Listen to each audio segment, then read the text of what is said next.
नमस्कार विद्यार्थी मित्रांनो, मराठी कथात्म साहित्य या आपल्या अभ्यास पत्रिकेतील दुसऱ्या विभागाच्या अभ्यासाकडे आपण आजपासून वळणार आहोत. दुसरा विभाग आत्मकथन असा आहे. आत्मकथन म्हणजे काय? आत्मकथन या साहित्य प्रकाराचं नेमकं वेगळेपण काय आहे, या सगळ्यांची चर्चा आपण एका स्वतंत्र तासिकेमध्ये करणारच आहोत. आपण आजच्या तासिकेत आत्मकथन या विभागातील झपाटलेपण या पाठाचा विचार करणार आहोत. आपल्या नेहमीच्या पद्धतीप्रमाणे पहिल्या तासिकेत आपण या पाठाचे वाचन करू, तर पुढील तासिकेमध्ये त्याच्या विवेचन विश्लेषणाकडे वळू. आजचा तास हा वाचनाचा आहे. सुरुवातीला या पाठाच्या लेखिका प्रतीक्षा लोणकर यांचा परिचय करून घेऊ.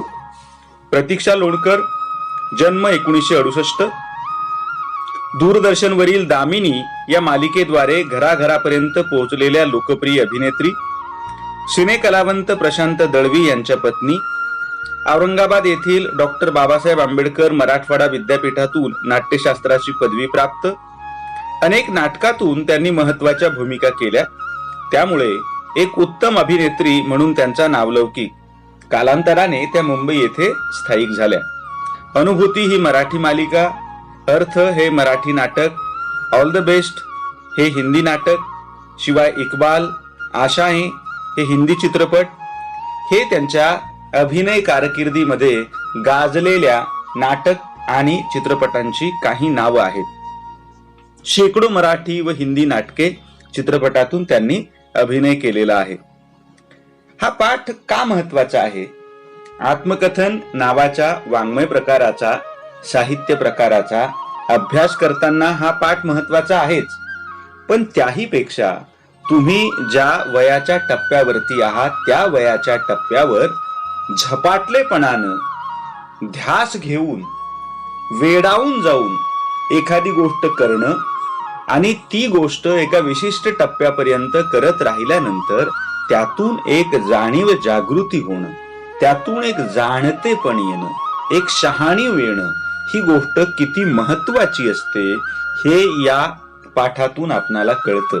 म्हणून मित्रांनो, एका अर्थाने आपल्या सगळ्यांसाठीच आय ओपनिंग म्हणजेच डोळे उघडणारा, आपणाला पुन्हा एकदा स्वतःबद्दल, स्वतःच्या वर्तन व्यवहाराबद्दल पुनर्विचार करायला लावणारा असा हा पाठ आहे. केवळ अभ्यासक्रमापुरता आहे, याच्यावरती काही बहुपर्यायी वस्तुनिष्ठ प्रश्न विचारले जाणार आहेत, इतक्या मर्यादित अर्थाने या पाठाकडे पाहू नका. हा पाठ तुमच्या आयुष्यामध्ये बदल घडवून आणणारा आहे. या पद्धतीने या पाठाकडे तुम्ही पाहायला हवे.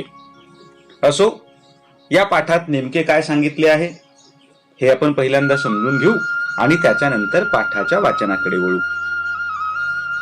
कलावंतांची जडणघडण आव्हानात्मकच असते. कलेशी इमान राखल्यानंतरच कलावंत यशस्वी होतो.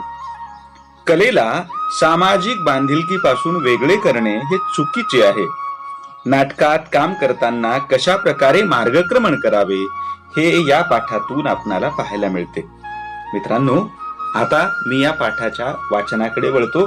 म्हणजे अभिनेत्री असलेल्या प्रतीक्षा लोणकर आपल्या वाटचालीला कशा पद्धतीने शब्दबद्ध करत आहेत हे आपणाला या पाठाच्या माध्यमातून समजून घ्यायचं आहे. माझा 10वीचा रिझल्ट लागला आणि सायन्स, आर्ट्स की कॉमर्स अशा चर्चा सुरू झाल्या. मी मेरिटमध्ये आल्यामुळे सायन्सलाच जाणार असं शाळेतल्या शिक्षकांपासून आजूबाजूच्यांपर्यंत सगळ्यांनी ठरवून टाकलं होतं. आणि अशा या सायन्स भरल्या वातावरणात मी आर्ट्सलाच जाणार असा सो कॉल्ड धक्कादायक निर्णय घरच्यांना देऊन टाकला. पहिल्यांदा आश्चर्य, मग थोडंसं वाईट वाटणं आणि मग मुलांना त्यांच्या मनाप्रमाणे करू देत, अशा रीतसर चक्रातून जात माझ्या आई बाबांनी शेवटी माझ्या आर्ट्सच्या निर्णयावर शिक्कामोर्तब केलं. आज मागे वळून बघताना वाटतं, त्यावेळी नेमकं असं काय घडलं की ज्यामुळे मी हा निर्णय एवढा स्ट्रॉंगली घेतला. शाळेच्या नाटकात खूप समरसून काम करत होते, पण ते तर अनेक जण करतात. म्हणून काय सगळेच जण पुढे त्यात करिअर करतात असं नाही. पण त्यानंतर मला मिळाला जिगीषा ग्रुप, जो फार कमी जणांना मिळतो. 8 मार्च 1983 जागतिक महिला दिनानिमित्त आमच्या ग्रुपने स्त्री नावाची एकांकिका केली, ज्यात स्त्रियांवर होणाऱ्या अन्यायाविषयी अतिशय संयत आणि सूक्ष्मपणे भाष्य करण्यात आलं होतं. मुंबईत जेव्हा मुलगी झाली हो सारख्या नाटिकेतून स्त्रियांवरच्या शारीरिक अत्याचारांविषयी, हुंडाबळी, सासूने सुनेचा केलेला छळ यावर रोखठोक आणि सडेतोडपणे बोललं गेलं होतं, त्याच वेळी इकडे औरंगाबादला, मी मूळ औरंगाबादची बरं का, स्त्रियांच्या मानसिक छळाविषयी, गुलामगिरीविषयी आमच्या एकांकिकेमधून आम्ही कळवळून सांगत होतो. त्यामुळे कलेविषयी जाणीव निर्माण झाली, तीच मुळी चळवळीतून. पुढच्या काळात तर ते नातं अधिकच घट्ट होत गेलं. या एकांकिकेचे आम्ही lawn play, terrace play, street play, कोणाच्या घरात, अंगणवाडीत, युथ हॉस्टेलमध्ये, शाळा कॉलेजमध्ये अशा वेगवेगळ्या ठिकाणी विविध आकृतीबंधात प्रयोग केले.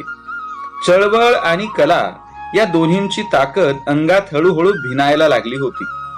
त्यावेळी औरंगाबादचं सांस्कृतिक सामाजिक वातावरण फार वेगळं होतं.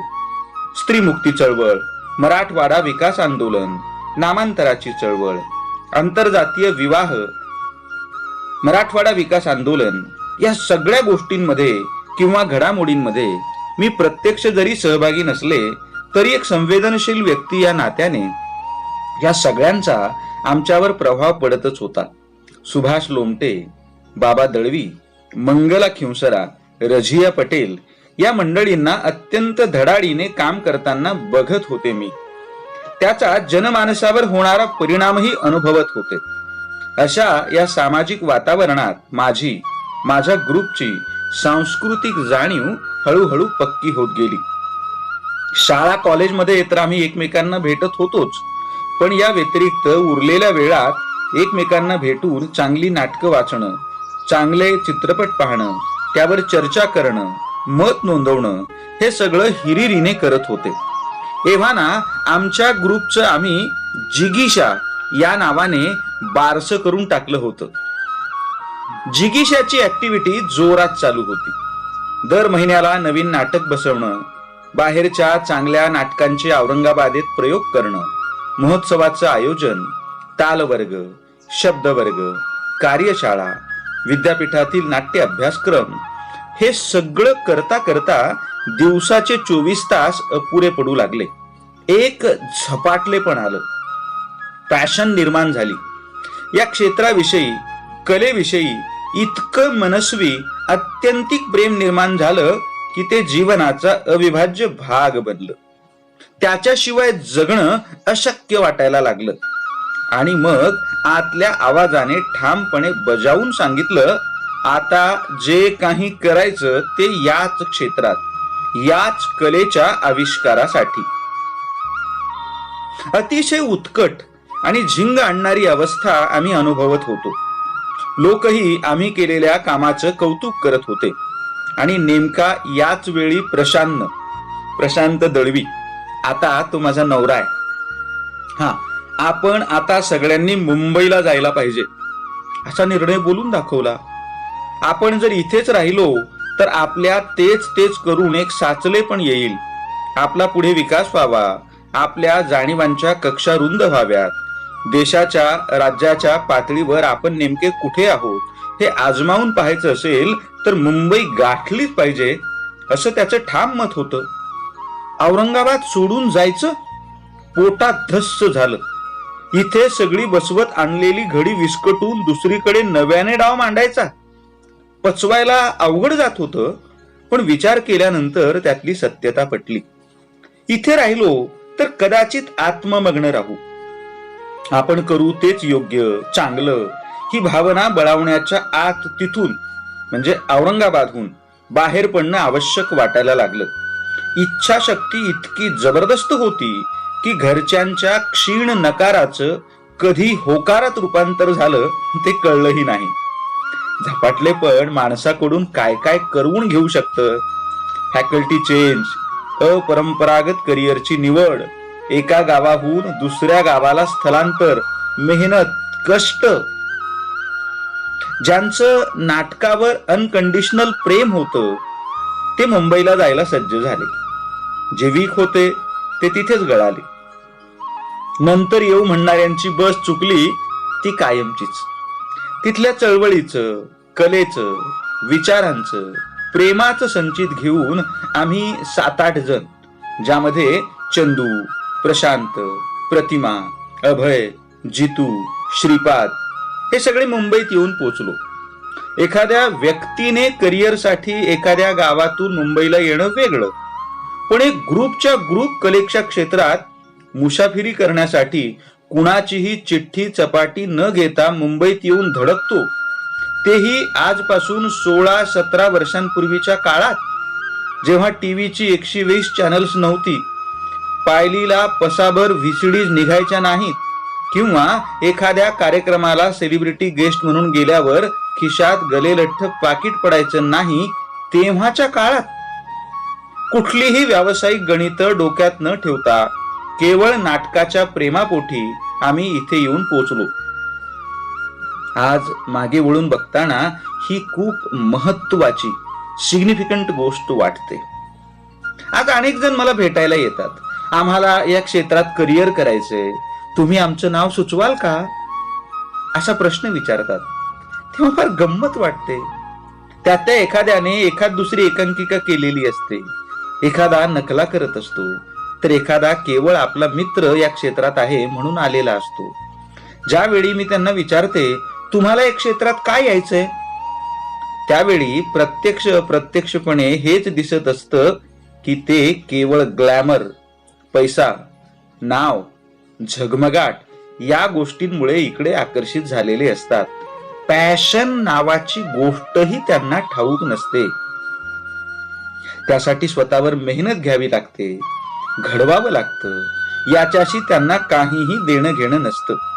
इतर काही जमलं नाही, मग हे करून बघू, कारण हे त्यांना सगळ्यात सोपं वाटतं. असा काहीसा ऍटिट्यूड त्यांच्या ठायी दिसतो. आणि मग अशी माणसं जेव्हा या क्षेत्रात येतात, तेव्हा आपण कसं काम करतोय, कोणत्या प्रकारचं काम करतोय, यापेक्षा माझ्या कामाचे मला किती पैसे मिळतात, किती प्रसिद्धी मिळते, यावरच त्यांचं सगळं लक्ष केंद्रित झालेलं असतं. कला, त्यातून मिळणारं आत्मिक समाधान, कलेशी इमान, या सगळ्या गोष्टी त्यांच्यासाठी अत्यंत इनसिग्निफिकंट असतात. पैसा महत्वाचा आहे हे मलाही मान्य आहे, पण तो किती महत्वाचा आहे हे शेवटी आपल्यालाच ठरवता आलं पाहिजे. म्हणून मला नेहमी मनापासून वाटतं, ज्यांचं या क्षेत्रावर, कलेवर नितांत अनकंडिशनल प्रेम आहे, ज्यांची जन्मभर याच क्षेत्रात काम करण्याची इच्छा आहे, पैसा मिळो अथवा न मिळो, त्यांनीच या क्षेत्रात यावं. त्यांच्याच हातून काहीतरी क्रिएटिव्ह होऊ शकतं. त्यांना कधीही फ्रस्ट्रेशन येऊ शकत नाही, कारण या क्षेत्रात काम करत राहणं हाच त्यांचा सर्वोच्च आनंद असतो. आम्ही सगळे अशा रीतीने मुंबईत येऊन दाखल झालो. पुढे प्रत्येकाला आपापल्या पातळीवर स्ट्रगलच्या रीतसर परंपरेतून जावंच लागलं. कधी घरासाठी, कधी कामासाठी, कधी अधिक चांगल्या कामासाठी, तर कधी स्वतःचा वेगळा चेहरा शोधण्यासाठी. एक मनापासून सांगावंसं वाटतं, जेव्हा आपल्या मनाजोगत्या क्षेत्रात आपण काम एन्जॉय करत असतो, तेव्हा होणाऱ्या वेदना, दुःख, कष्ट, त्रासही आपण एन्जॉय करतो. एक वेगळीच झिंग, नशा असते त्यात. झपाटलेपणापासून सुरू झालेला हा प्रवास आता एका जाणतेपणापर्यंत येऊन पोहोचलाय. त्यात चोखंदळपणा आलाय. कोणतीही भूमिका करताना त्या भूमिके पाठीमागची पण भूमिका जाणून घेणं महत्वाचं वाटतं. अर्थशून्य असं तेव्हाही करत नव्हते आणि आताही नाही, पण आता अर्थपूर्ण किंवा अर्थगर्भतेचेही अनेक अर्थ शोधावेसे वाटतात.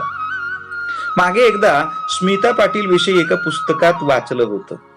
नमक हलाल चित्रपटातलं पावसातलं भडक आणि उत्तान नृत्याचं शूटिंग करून ती घरी परतली आणि धाय मोकलून रडली. आशयघन चित्रपटांवर स्वतःचा ठसा उमटवणारी समर्थ अभिनेत्री स्मिता पाटील, तिला मी हे कशासाठी करते या प्रश्नाने नक्कीच खूप त्रास दिला असणार. त्याच वेळी मनाशी खूनगाठ बांधली. जे काम करून घरी येऊन रडावंसं वाटेल असं काम आयुष्यात कधीही आपल्या हातून होता कामा नये. झपाटलेपणापासून या जाणतेपणापर्यंत कधी येऊन पोचले ते माझं मलाच कळलं नाही. माझ्या कला जीवनात दामिनीचा रोल खूप महत्वपूर्ण ठरला. त्या रोलला खूप छटा होत्या किंवा इतर सामान्य भूमिकांपेक्षा ती खूपच वेगळी भूमिका होती. या अर्थाने मी म्हणत नाही, तर त्याला खूप मास अपील मिळालं. मराठीतला तो पहिला डेली सोप असल्याने मी लोकांच्या घराघरात जाऊन पोहोचले. अन्यायाविरुद्ध लढणारी एक कणखर मुलगी अशी माझी इमेज झाली. साधारणतः कोणत्याही कलाकाराला 10-12 वर्षे काम केल्यानंतर स्वतःची ओळख निर्माण करणारी एखादी भूमिका मिळते. मला दामिनीने ती ओळख मिळवून दिली. अनेक कलाकारांच्या भाऊगर्दीत मला स्वतःचा असा चेहरा मिळवून दिला. दामिनीच्या आधी किंवा नंतर खरं तर मी अनेक अर्थपूर्ण आव्हानात्मक भूमिका केल्या असतील, पण माझं अस्तित्व सिद्ध करण्याची पहिली संधी मला दिली ती दामिनीने. दामिनीने आणखी एक महत्वाची गोष्ट दिली, सेन्स ऑफ रिस्पॉन्सिबिलिटी. एक दिवस मी सकाळी अशीच घरी बसलेली असताना एक गृहस्थ मला भेटायला आले. अकोल्याला पोलीस खात्यात ते नोकरीला होते. तिथल्या भ्रष्टाचाराबद्दल त्यांनी आवाज उठवला म्हणून त्यांना नोकरीवरून बडतर्फ करण्यात आलं होतं. ते मला म्हणाले, मॅडम, मी तुमची दामिनी ही मालिका बघतो. ती बघूनच मी ठरवलंय की या अन्यायाविरुद्ध लढायचे. मला खूप बरं वाटलं. एखाद्या भूमिकेचा जर एवढा चांगला परिणाम होत असेल तर आपण त्यांचं कौतुक केलं पाहिजे. या हेतूने मी त्यांना म्हणाले, ऑल द बेस्ट, तुम्ही असेच लढत राहा. तेव्हा ते मला पुढे काय म्हणाले असतील, हे ऑल द बेस्ट वगैरे सगळं ठीक आहे, पण तुम्हाला यापुढे माझ्या बरोबर प्रत्यक्ष लढायला यावं लागेल. आणि असं म्हणत त्यांनी त्यांची फाईल माझ्या हातात सरकावली. मी थक्कच झाले. 2 मिनिटं मला काय बोलावं ते समजेना. नंतर मी त्यांना नीट समजावून सांगितलं. त्यांनाही बहुधा ते समजलं असावं. माझ्या शुभेच्छा स्वीकारत ते त्यांच्या कामाला म्हणजे लढायला निघून गेले. पण माझ्या डोक्यात विचारांचं चक्र सुरू झालं. आपण एखाद्या भूमिकेकडे केवळ एक भूमिका म्हणून पाहत असतो, तरी लोक त्याकडे वेगळ्या दृष्टीने बघत आहेत. त्यांची आपल्याकडून अजून वेगळी काहीतरी अपेक्षा आहे हे मनात नोंदवलं गेलं. माध्यमाची ताकद जाणवली आणि जाणीव झाली ती स्वतःच्या जबाबदारीची. कोणत्याही भूमिकेमागची नेमकी भूमिका समजून घेऊन मगच ती स्वीकारली पाहिजे याची मनाशी खूणगाठ मी बांधली, ती कायमची. दामिनीच्या यशानंतर मला अनेक कार्यक्रमांना बोलावणं यायला लागलं. युवती मेळावे, महिला मेळावे, गॅदरिंग्स, युथ फेस्टिवल्स. पहिल्यांदा हे सगळं नको वाटायचं, कारण शूटिंगची धावपळ. बरं, शूटिंग म्हणजे 10 ते 6 जॉब नव्हे, अत्यंत डिमांडिंग फील्ड. 14 तासांच्या शिफ्ट्स, नाटकांचे दौरे, डेट्स, या सगळ्या वेळांच्या कमिटमेंट्स आणि या सगळ्यातून स्वतःला नेहमी फ्रेश ठेवणं, उत्साही आनंदी राहणं, अशा सगळ्या वेळापत्रकात या गोष्टींना वेळ कसा आणि कुठून देऊ. शिवाय प्रवासाची दगदग ती वेगळीच. त्यापेक्षा नकोच ते. पण नंतर हळूहळू जाणवायला लागलं, इतरांपेक्षा 4 लोक जर आपल्याला अधिक ओळखत असतील आणि याचा जर एखाद्या चांगल्या कामासाठी उपयोग होणार असेल तर आपण ते का नाही करायचं. आज डॉक्टर लागूंनी म्हणजे डॉक्टर श्रीराम लागूंनी त्यांच्या धीर गंभीर आवाजात जर परमेश्वराला रिटायर करा असं सांगितलं तर परमेश्वरावर नितांत श्रद्धा असणारे लोकही नक्कीच त्याचा विचार करतील. मी जर एका विशिष्ट विचारांशी बांधिलकी मानत असेल, स्त्री पुरुष समानता असो किंवा अंधश्रद्धा निर्मूलन असो, तर हे सगळं मी जेव्हा जेव्हा वेळ येईल तेव्हा तेव्हा त्या त्या व्यासपीठावरून बोललं पाहिजे. कोणत्याही संदर्भातली माझी भूमिका, मग सामाजिक, सांस्कृतिक, राजकीय क्षेत्र कोणतंही असो, फक्त माझ्या मनात पक्की असून भागणार नाही. समाजात मी त्याबद्दल काही स्टँड घेऊ शकत असेन, पोझिशन घेऊ शकत असेन, तर ते जास्त गरजेचं आहे. हे मला जाणवायला लागलं आणि मग तेव्हापासून या कार्यक्रमांना जाणं मला माझं कर्तव्य वाटायला लागलं. अंधश्रद्धा निर्मूलन समितीचं राज्यस्तरीय अधिवेशन असो, नंदुरबारची डाकीण परिषद असो, बारामती जवळ सांगावीला बचत गटात काम करणाऱ्या महिलांचं स्नेहसंमेलन असो, किंवा अणदूरला लोकांच्या आरोग्यासाठी कळकळीनं काम करणारे डॉक्टर अहंकारी आणि त्यांच्या पत्नी यांनी आयोजित केलेला स्वच्छता अभियानाचा कार्यक्रम असो, या सगळ्याच ठिकाणी मला खूप वेगवेगळ्या प्रकारची माणसं भेटली, ज्यांनी माझं अनुभव विश्व समृद्ध केलं. मला माझ्या भूमिका करताना या सगळ्यांचीच खूप मदत झाली. ग्रामीण वातावरणातून येऊन पुढे बिझनेस वुमन झालेली वसुधा मालिकेतील वसुधा रंगवताना ग्रामीण जीवनाचा पट लगेच डोळ्यांसमोर आणता आला. दौलत मधील तत्वनिष्ठ रेणुका राजकारणात पडल्यावर कशी हुशार बनत जाते याचा ग्राफ चटकन समजून घेऊ शकले. भेट मधील आईपण आणि बाईपण असोशीने जगणारी सुधा असो, किंवा इक्बाल मधली मुक्या बहिऱ्या मुलाला स्ट्रॉंगली सपोर्ट करणारी मुस्लिम वातावरणातली सईदा असो, या सगळ्या भूमिकांना जिवंतपणा आला तो मला भेटलेल्या समरसून जीवन जगणाऱ्या वेगवेगळ्या स्त्रियांमुळेच. प्रत्येक वेळी भूमिका निवडताना ती केवळ स्वाभिमानी करारी व्यक्तिरेखा असेल असं नाही, कारण असं जर केलं तर माझ्यातल्या कलाकाराला मला न्याय देता येणार नाही. साधारणतः मिळेल त्या भूमिका करण्यापेक्षा पटतील त्या आणि आवडतील अशा भूमिका करण्याकडेच माझा जास्त कल असतो. कधी भूमिकेच्या मानसिक अवस्थेचा ग्राफ चांगला असतो, तर कधी कॅरेक्टरचं सामाजिक भान उत्तम पद्धतीनं आलेलं असतं. कधी इंटलेक्च्युअली वेल डिफाइन्ड कॅरेक्टर असतं, तर कधी त्यात माणूस पण चांगलं आलेलं असतं. यातली कोणतीही गोष्ट मनाला भावली की मी ती भूमिका स्वीकारते. थोडक्यात ज्यात तार्किक दृष्ट्या सुसंगती असेल अशाच भूमिका करताना मला मनापासून मजा वाटते. भूमिके पाठीमागची भूमिका मी म्हणते ते या अर्थानंही मला अभिप्रेत आहे. समाजाला 4 पावलं मागे नेणाऱ्या कलाकृती, भूताखेतांवर, जादूटोण्यांवर आधारलेल्या चकचकीत सिरियल्स यांना कधीच माझ्या कला जीवनात फारसं स्थान असणार नाही. कारण जे मलाच पटत नाही ते लोकांना पटवून देण्यासाठी मी माझी क्रिएटिव्हिटी कशाला खर्च करू. कलावंतांच्या सामाजिक बांधिलकीविषयी नेहमीच खूप बोललं जातं.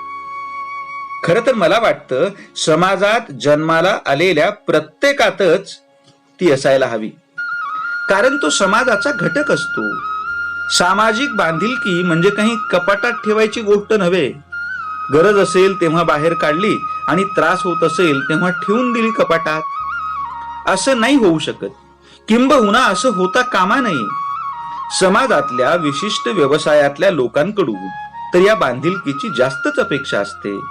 उदाहरणार्थ डॉक्टरांवर समाजाची विशेष जबाबदारी आहे, कारण माणसांचं जगणं, वाचणं, ज्याला आपण जीवनातलं सर्वात मोठं सत्य मानतो, हे डॉक्टरांच्या हातात आहे. तसंच कलाकारांच्या बाबतीतही म्हणता येईल. लोक त्यांच्यावर जीवापाड प्रेम करतात, त्यामुळे लोकांसाठी त्यांचीही जबाबदारी इतरांपेक्षा जास्त आहे.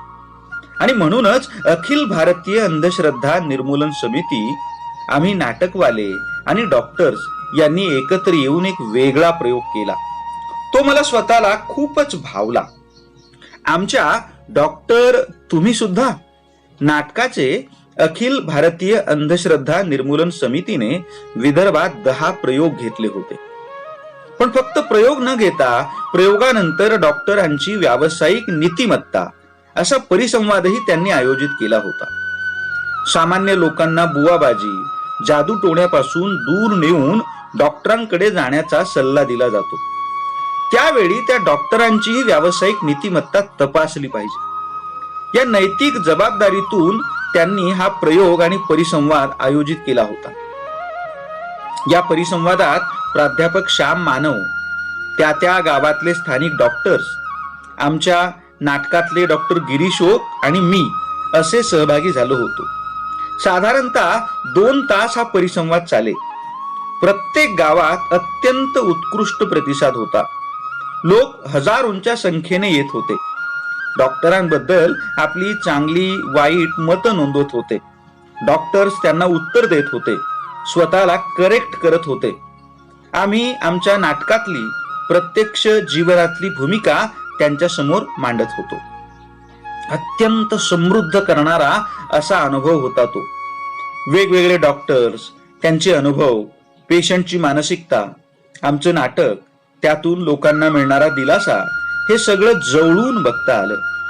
मुख्य म्हणजे नाटकात वैदेही पटवर्धन म्हणजे मी करत असलेल्या कॅरेक्टरचं नाव, नी मांडलेली भूमिका केवळ नाटकापुरतीच मर्यादित न राहता नाटकाच्या बाहेर येऊन मी प्रतीक्षा लोणकर म्हणूनही ती भूमिका लोकांसमोर मांडू शकले. एका भूमिके पाठीमागची भूमिका केवळ स्वतःपुरती मर्यादित न ठेवता ती सगळ्यांसमोर मांडू शकले, पोहोचवू शकले. कलावंत आणि त्याची सामाजिक बांधिलकी यांच्यातलं नातं स्पष्ट करणारा आणखी वेगळा अनुभव काय असू शकतो? परवा एका कार्यक्रमाच्या निमित्ताने मी डॉक्टर नरेंद्र जाधवांची मुलाखत घेतली. आमचा बाप आणि आम्ही या त्यांच्या गाजलेल्या पुस्तकाचं इंग्रजी भाषांतर अनटचेबल्स याचं अमेरिकेत प्रकाशन करून तिथे भाषणं, मुलाखती असा झंझावाती दौरा करून ते मुंबईत परतले होते.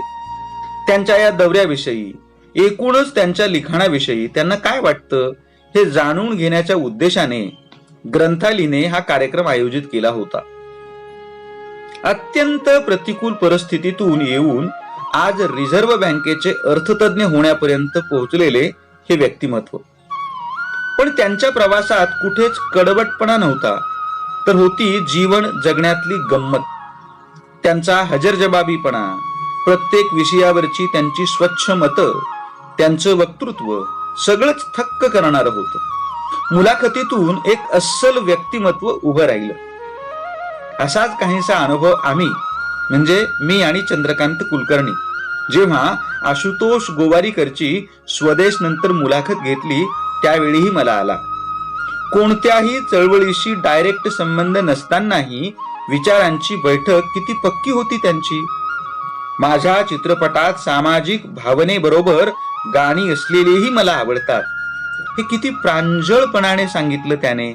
चित्रपटात म्हणजे स्वदेशमध्ये केलेल्या प्रत्येक गोष्टी मागे विचार होता, लॉजिक होतं आणि हे सगळं त्याच्या बोलण्यातून व्यक्त होत होतं. मुलाखतीमधून अशी माणसं कळत गेली की फार आनंद होतो. त्यांची जगण्याची दृष्टी, त्यांचे विचार, त्यांची तत्व, स्वतःच्या कामाकडे बघण्याचा त्यांचा दृष्टिकोन आणि मग त्यातून उलगडत जाणारी त्यांची सक्सेस स्टोरी, या सगळ्या गोष्टी हळूहळू समजत जातात. तेव्हाच खऱ्या अर्थाने ती मुलाखत रंगते. मध्यंतरी दूरदर्शनवर फेअर अँड लवली भरारी या कार्यक्रमाच्या निमित्ताने मी वेगवेगळ्या क्षेत्रातल्या कर्तृत्ववान महिलांच्या मुलाखती घेतल्या. या निमित्ताने खूप महिलांशी मला संवाद साधता आला. लग्न न करता टेस्ट ट्यूब बेबीच्या रिसर्चसाठी स्वतःला वाहून घेतलेल्या डॉक्टर इंदिरा हिंदुजा, लग्नानंतर सासूच्या म्हणण्यामुळे उद्योग व्यवसायात आलेल्या पण नंतर त्यांच्यासाठी जीव ओतून काम करणाऱ्या कॅमलिनच्या रजनीताई दांडेकर, भारतातल्या पहिल्या महिला कॅप्टन सौदामिनी देशमुख, ICICIच्या ललिता गुप्ते, या सगळ्या जणींच्या मुलाखती हा माझ्यासाठी एक अनुभव होता. त्यांची काम करण्याची पद्धत, मेहनत, चिकाटी, पेशन्स, टाइम मॅनेजमेंट खूप काही शिकण्यासारखं होतं. स्वतःच्या कर्तृत्वाविषयी त्यांना कॉन्फिडन्स होता. पण त्यात कुठेही अभिनिवेश नव्हता. अत्यंत कष्टाने, कोणत्याही शॉर्टकटचा वापर न करता मिळालेलं यश, आणि म्हणूनच ते दीर्घकाळ टिकणार. अशा नितळ निरोगी यशाचं मला नेहमीच आकर्षण वाटतं, कारण ते तुम्हाला आतून समाधान देतं. या यशासाठी वेगळं काही करावं लागत नाही. तुम्ही तुमचं काम मनापासून करत राहिलात की ते आपोआप तुमच्याकडे चालून येतं. या पार्श्वभूमीवर मला आमच्या क्षेत्रातल्या काही जणांच्या मुलाखती फार गमतीशीर वाटतात. स्वतःला नेमकं काय करायचंय हेच त्यांना माहीत नसतं. बोलतात एक, करतात दुसरंच. एका अभिनेत्रीने एका मुलाखतीत मी केवळ झाडांमागे पळणाऱ्या गुडी हिरोईनचं काम करणार नाही असं सांगितलं होतं. त्याच्या पुढच्याच महिन्यात एका तद्दन कमर्शियल चित्रपटात कमीत कमी कपड्यात नाचणाऱ्या हिरोईनचा रोल तिने स्वीकारला. एका अशाच चांगल्या अभिनेत्रीने मी हिंदीत कॉम्प्रोमाइज करणार नाही असं ठसक्यात एका वर्तमानपत्रात म्हटलं होतं. तर दुसऱ्या एका वर्तमानपत्रात आयटम नंबर्स करायला माझी काहीच हरकत नाही असं परस्पर विरोधी विधान केलं होतं. हे सगळं करण्यामागे त्यांची नेमकी काय धारणा असते हे मला अजूनही कळलेलं नाही. बहुधा अभिनय हे त्यांचं प्रोफेशन न राहता त्यांच्या व्यक्तिगत जीवनातही ते मिसळलेलं असतं. त्यामुळे काहीही करण्यामागे केवळ चमकत राहणं, चर्चेत राहणं, सेन्सेशन निर्माण करणं एवढीच त्यांची मनोभूमिका असते. मला यात काहीही गॉसिपिंग करायचं नाहीये, पण खोटं चकचकीत बोल्ड बोलणं म्हणजे छान असा त्यांचा समज असतो. हे फक्त चित्रपटांपुरतं मर्यादित राहिलेलं नाही, तर नाटक सिरियल्स पर्यंत हा फीवर येऊन पोहोचलाय. व्यक्तिमत्वातला अस्सलपणाच हरवत चाललाय. एक अभिनेत्री एका मुलाखतीत मातृत्व, घर हेच माझ्या जीवनात किती महत्वाचं आहे, करिअर वगैरे गोष्टींना माझ्या लेखी शून्य किंमत आहे असं तावातावाने सांगत होती. तिचा हा अभिनिवेश बघून वाटत होतं की ती आपलं मत सहजपणे व्यक्त करत नाही, तर एका विशिष्ट पद्धतीने स्वतःला प्रोजेक्ट करत आहे. यातून कसं कळणार तिचं खरं व्यक्तिमत्व? अर्थात सगळीच मंडळी अशी असतात असं नाही. अशा अनेक व्यक्ती आहेत, निळू फुलेंपासून अतुल कुलकर्णींपर्यंत, ज्यांच्या वागण्या बोलण्यातलं पारदर्शकत्व त्यांच्या मुलाखतींमधून स्पष्टपणे दिसून येतं. पण संख्या फारच कमी. काहीही विशेष न करता वर्तमानपत्रात बातम्या छापून आणणे आणि त्या निमित्ताने चर्चेत राहणं, मग लोकांवरही त्याचा जबरदस्त इम्पॅक्ट राहतो. मला तर कधी कधी वाटतं इव्हेंट मॅनेजमेंट ही शाखाच त्याच्यासाठी विकसित झाली आहे की काय. कारण अशा भावनेतूनच काही जण काम करत असतात. गेल्या काही वर्षात मीडियाचंही स्वरूप इतक्या झपाट्याने बदललंय की आपण थक्क होऊन पाहतच राहावं. पूर्वी वर्तमानपत्राच्या फ्रंट पेजवर येणं ही केवढी प्रेस्टिजियस गोष्ट असायची. त्यासाठी तुमचं कामही तेवढं महत्वपूर्ण हवं. पण आता पेज 3च पेज 1 बनत चाललंय. मध्यंतरी एका इंटरनॅशनल फिल्म फेस्टिवलच्या वेळी एका वर्तमानपत्राने मल्लिका शेरावत आणि जॅकी चेन यांचा फ्रंट पेजवर मोठा फोटो छापून बाकीच्या इतर गोष्टी किती कमी महत्वाच्या आहेत हेच दाखवून दिलं. फक्त वर्तमानपत्रातच हे बदल घडलेत असं नाही, तर टेलिव्हिजन ही आता त्याच मार्गाने चाललंय. त्सुनामी लाटांमुळे उडालेल्या हाहाकाराचा वृत्तांत देताना एका वाहिनीने आमच्या वाहिनीने या भयानकतेचं अतिशय सुंदर वर्णन केलंय असं आवर्जून सांगितलं.